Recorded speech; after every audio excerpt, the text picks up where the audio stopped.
ना पैप बी मोठ टाका 4-5 पैप मोठ टाका बरोबर पैप बी घ्या खाल म्हणजे अहो पहिलाच पाणी जाय का हो पहिलाच पाणी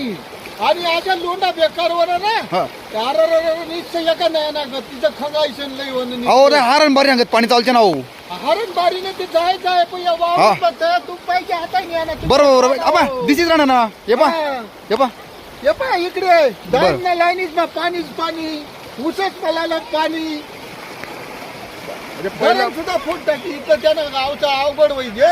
काय करी माणूस सरकार काय डोळा बसता का सरकारला समजत नाही का इथलं पाणी कसं करतात ती झाड जेवढं वावर जे लागेल तेवढं द्यावा ना बरोबर बरोबर बरोबर हा काही बी पाणी सोडत बटत सरकार थोडं पुढे या हा ना पुढे या मोदी भावने एक करावं पाहिजे होतं तुला पाणी देणं तू निवडणार ना थोडंसं पाणी वाढायचं इतकं कसं